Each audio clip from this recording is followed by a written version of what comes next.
Good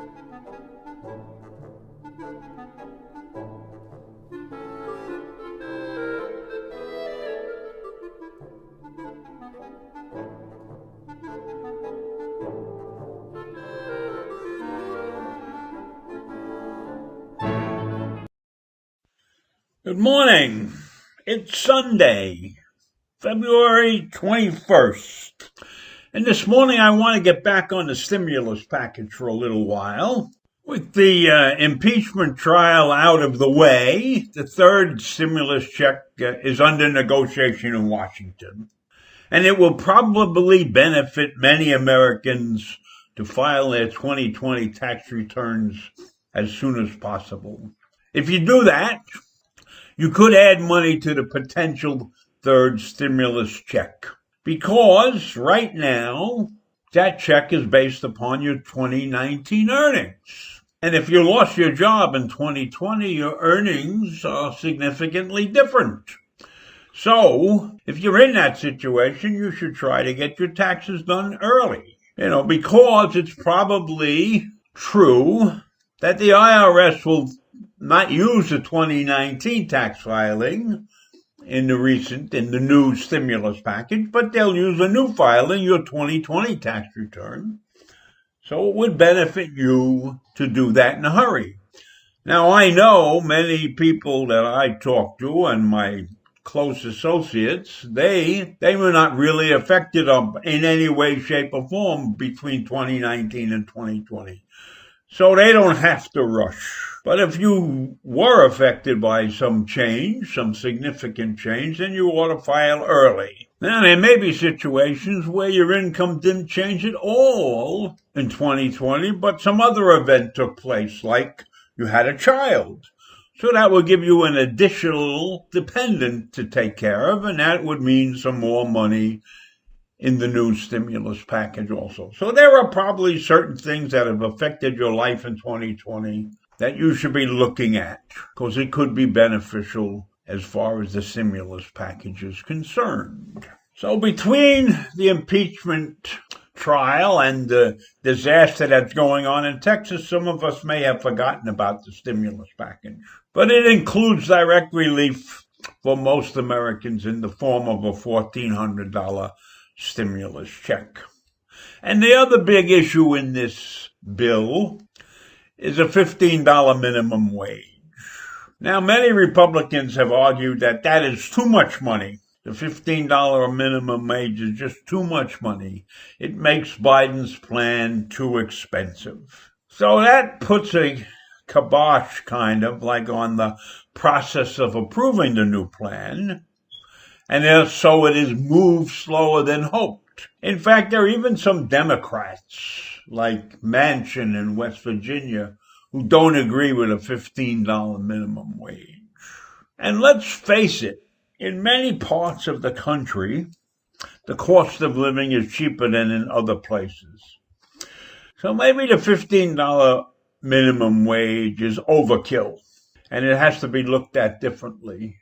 Now, this is the federal minimum wage. States have their own minimum wages. Right now, the highest minimum wage is $15 an hour, but that's in Washington, D.C. There are 2 states where the minimum wage is $5.15 an hour, but they have to still pay the $7.25.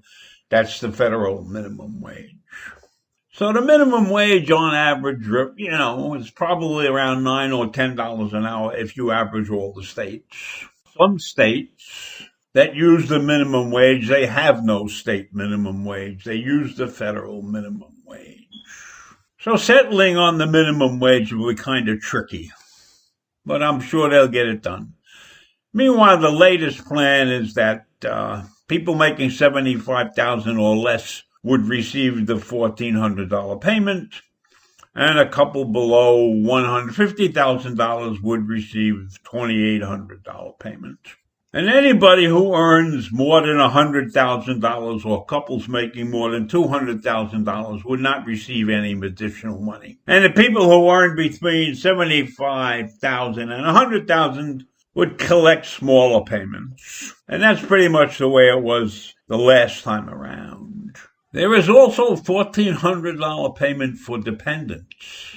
And the dependents are not capped by age this time around. So you can be older than 17 and be a dependent and get $1,400. And so that means a family of 4 would get $5,600. Now they put some caps in so that you can't get more than like $115,000 because you might have 10 kids, right? Now Biden has said this is the time to go big. We can't be scrimping now. That raises a question in my mind. Should these stimulus packages be more money than the person was earning before? I'm not so sure that that's the right way to do it. Hang on to that thought, because Biden has said also, we've got to get this country straightened out. And it's important that we have this stimulus package because the U.S. economy appears to be weakening. We only added 49,000 new jobs in January, and that's after losing 227,000 jobs in December. That's according to the Labor Department. And many of these workers were shed from restaurants and retailers and manufacturers. And even the healthcare industry lost a few jobs last month. So when they looked at this entire thing, this entire situation, private employers only accounted for a meager gain of 6,000 jobs. Now, if we're adding 6,000 jobs a month to the economy, we're in big trouble. And then Biden said, we will come back, but it may take a year and a half. Now, the unemployment rate fell a little bit. But remember, people stopped looking for jobs or their unemployment ran out. So you can't use that number as a basis for doing anything. We are still in big trouble. And this package, this stimulus package, will help a lot. But here's the kicker.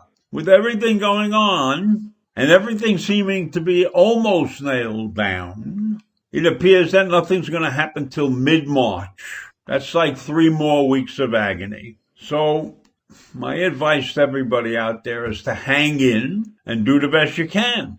We have to play this waiting game. Not a pretty picture. Not a pretty picture at all. Okay, I'm done for today. I'll see you in the morning. Bye.